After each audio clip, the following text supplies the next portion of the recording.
Although sustainability and digitalization pose challenges for many companies, they are often central to their value propositions. It is therefore crucial to assess the impact of digital communication in both B2B and B2C relations. Beyond product and process decisions, sustainability communication itself has become a strategic choice, with growing relevance in digital environments. This research gap has been addressed by several recent projects, including a nationally significant PRIN project funded by the European Union and coordinated by Professor Simone Guercini, University of Florence. The project involved 5 Italian universities: Ca, Foscari, Venice, Macerata, Perugia, Trieste, and Florence, over more than 2 years. The findings were presented at a conference at the University of Florence's Novoli campus, featuring researchers from multiple European universities and concluding with a roundtable of managers from different sectors. We asked the project coordinator and research unit leaders to comment on the project's main features and results. Where did this project originate, and what objectives did it set out to achieve? The project stems from a long-term collaboration between researchers from a group of researchers in marketing that worked in university in northeastern and central Italy mainly. This group of researchers were involved for years in seminars, conferences, where they presented results from research both in business to consumer marketing and business to business marketing. The idea emerged between these two fields of research, discovery and considering that sustainability were relevant for both, and there was a need, a gap of research about the interaction between the two fields of sustainable marketing, with special reference to the setting of digital communication. Why is it so important for companies to see the sustainability of their suppliers? And why is it important to see how this is communicated in a digital environment? Sustainability is important both for green and social aspect. If we look at the business in our local areas, in our territories, to have a sustainable set of business means also to be able to sustain development and economics.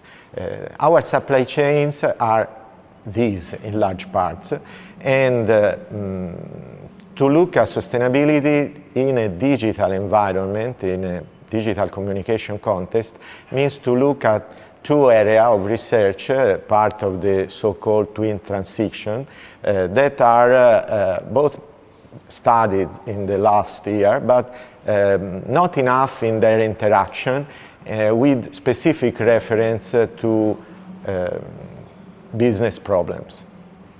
This was the gap that our research tried to cover. What are the characteristics of the research group, and what methodologies were adopted? Our research team was composed by 5 units in university where they play different methodology, both qualitative and quantitative, to research in business to business and in business to consumer marketing.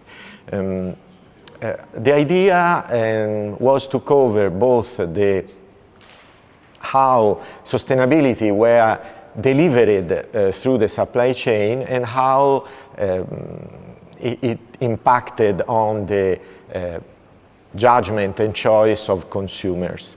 In doing this, we developed a multi-methodology approach, including deep interviews to build case studies, survey on businesses using a large data set, survey on consumer, building new data-based, and face coding to analyze the impact in digital settings of the digital communication of sustainability to the consumer.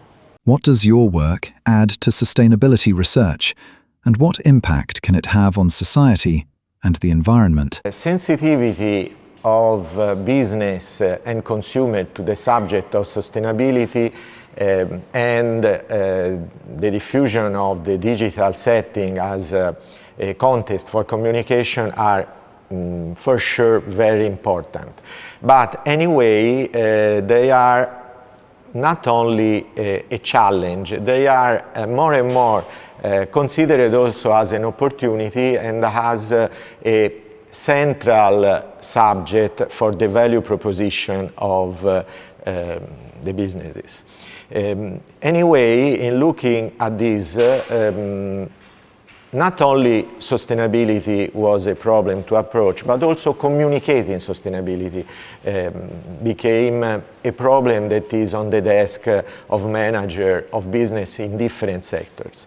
Communicating sustainability imply problems because often you can over-communicate sustainability in greenwashing or under-communicate sustainability in greenwashing, and there are many problems related to the willingness to buy, to pay, and the ingredient branding that business can do. Just to cite a few of the aspects touched by our research on communicating sustainability in a digital environment with reference to supply chain. Why is sustainability no longer enough to build a good reputation for companies today? Not only a company has to be sustainable in its activities, but also the companies, in order to have an impact on the increasing of reputation, they have to communicate sustainability. In the communication of sustainability, we need an alignment in three factors. We need the good industry. For example, in food, the impact of communication of sustainability is working better than in the automotive industry. We need also the right consumer and the right type of communication. For example, in luxury coffee, considering the target of consumers, when we communicate sustainability, we risk to decrease the value of the product. In concrete terms, what kind of sustainability communication really works with consumers, according to your analysis? When we consider the communication of sustainability, we need to develop a good message. In our studies, we have found that a proactive message where the company is really communicating what it's doing for sustainability is working more than a reactive message where the company is communicating that is, for example, adapting to the law. We found also that a message that is focused on let's say, with a social approach involving the role of suppliers, the role of retailers, together with the role of the company, is working more than an individualistic approach focused on the company. In our studies, we didn't find any difference between a qualitative or quantitative message. So it is not true that numbers, communicating numbers, is working better than developing a qualitative message. And then finally, what we found is that we really have to be, let's say, clear. We need to show which are the real points of sustainability, and a complex message risks to fail.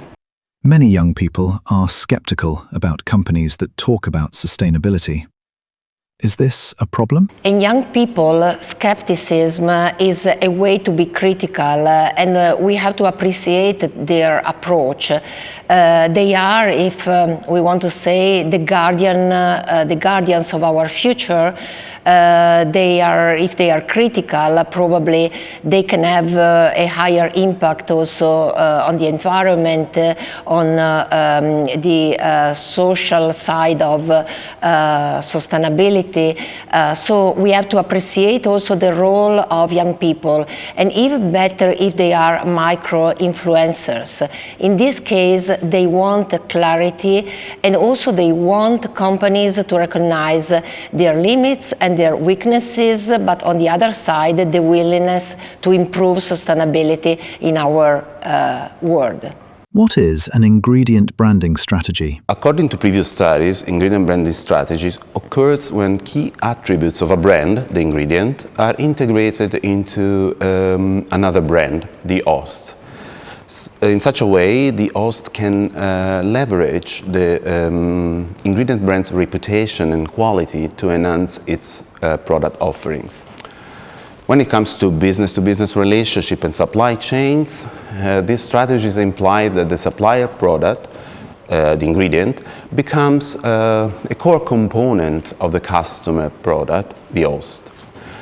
Historically, this strategy has been associated to companies that set themselves apart through technological expertise, such as patent and research and development, or the superior technical quality of their product. So this strategy is a strategy that is not new, and if we should make an example of this, the preeminent example is the so-called Intel Inside effect, with Intel positioning itself as a widely recognized core component in the computer industry. To what extent can sustainability be integrated into a company's ingredient branding strategy? The ingredient brand can leverage sustainability to become a core component of the host brand. Through this approach, the ingredient brand can strengthen its relationship with customers and can enhance the corporate brand in general. However, the host brand reaps benefits too. Incorporating sustainability components, it can legitimize its devoted efforts to sustainability.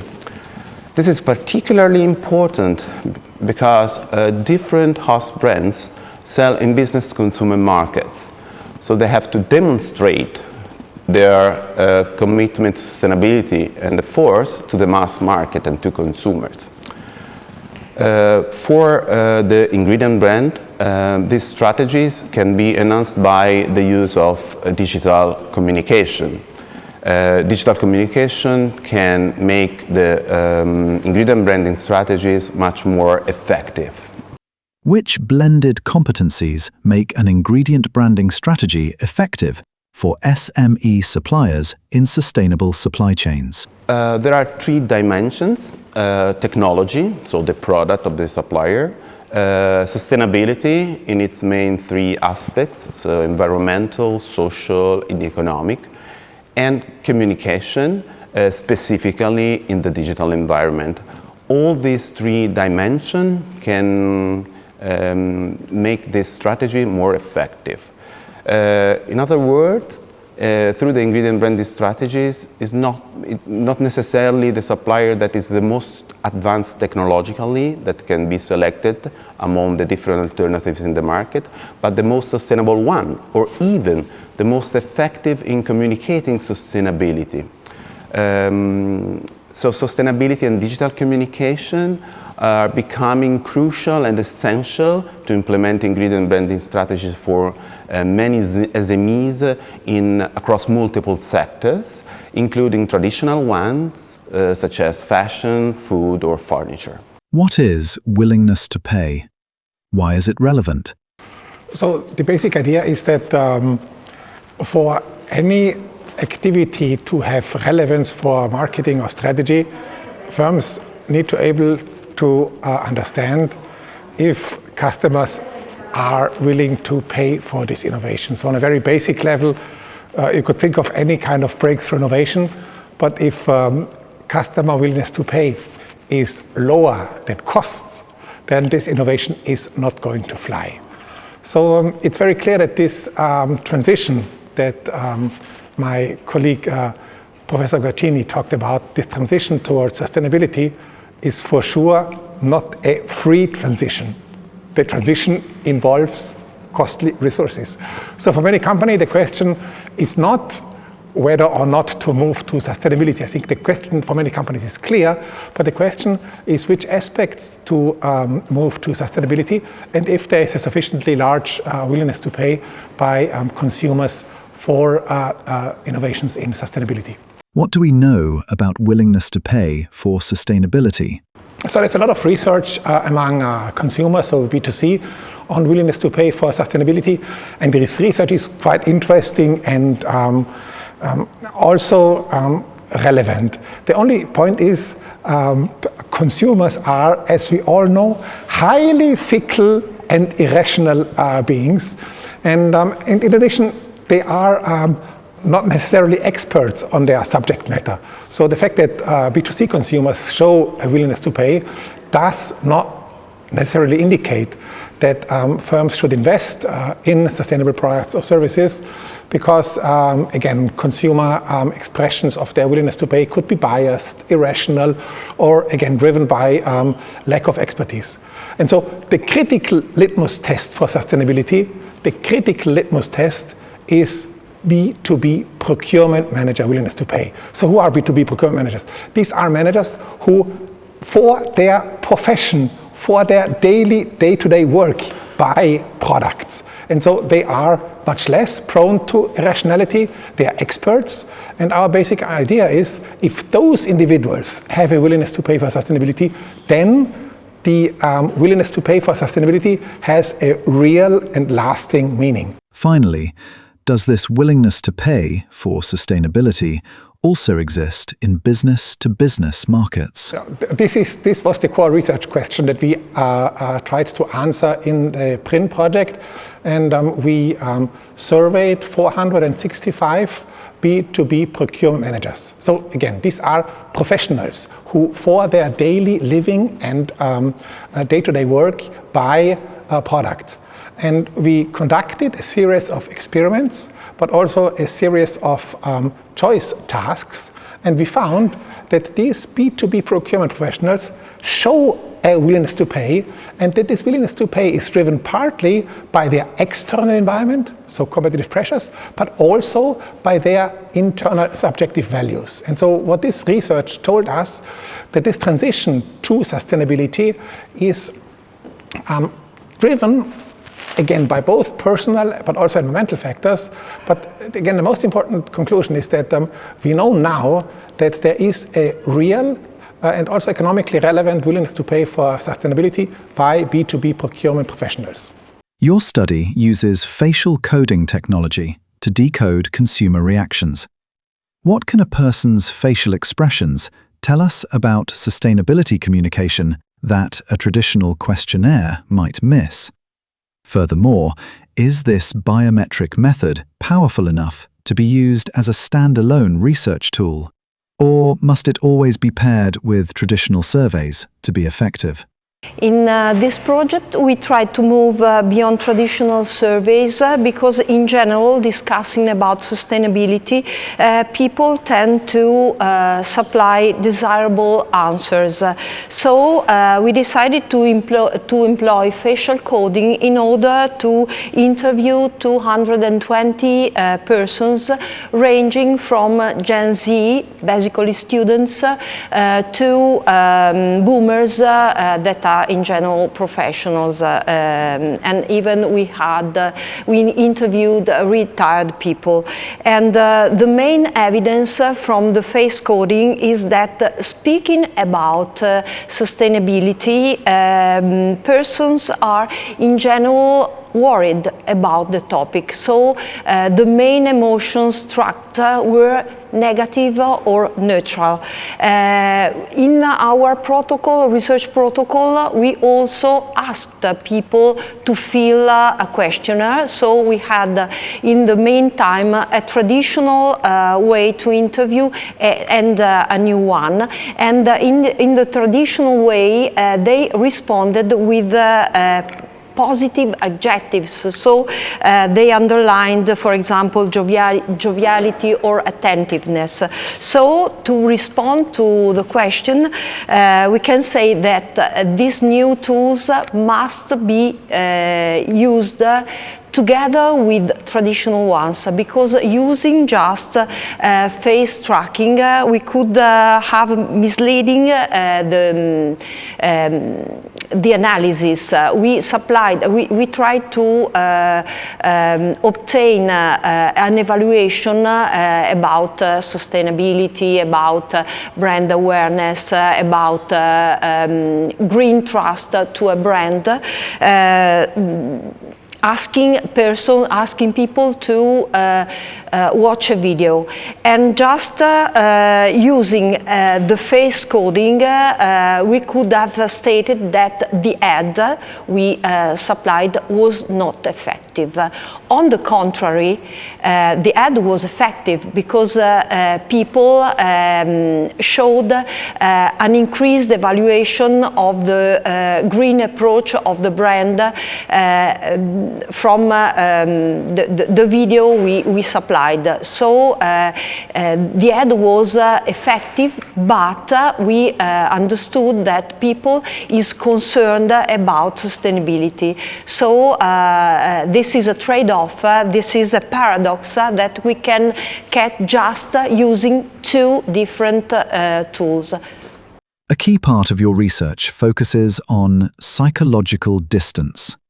In an industry often accused of greenwashing, why is it so important for brands to move away from abstract slogans and instead show concrete evidence, such as the actual upcycling process or supply chain transparency? Our research confirms that the era of slogans is over, and in general we found that consumers, that people to be involved, engaged, and to react toward a brand, for example, must be involved with topics and communication that contain not just the why or the what, but the how. So it is important to explain, for example, how a product is obtained, and to explain how a supply chain is managed by the firm, from the raw material to the sales process. And if we succeed the goal to cover this aspect of the how, we can solve the problem of the high level of skepticism that a lot of people feels about greenwashing, about sustainability communication.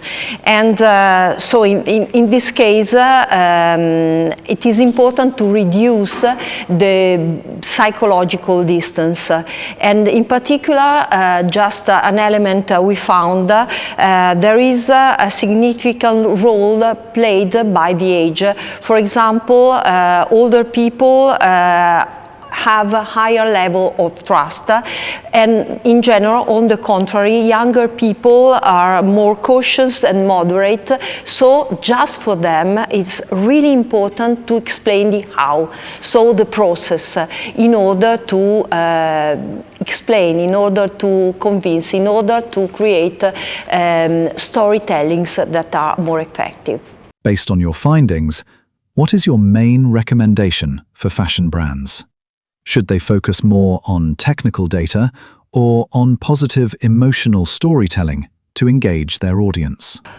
What we can suggest to firms is to communicate sustainability leveraging on emotion, and in particular on positive emotion, in order to increase the trustability of the communication, and in order to increase the involvement. In particular, the storytelling we suggest must be supported by verifiable elements, so the tracking of the supply chain, and in some cases it can be useful and interesting to combine technology, new technologies. For example, if a firm uses the blockchain, or if a firm has certifications, it is important to declare them, because we can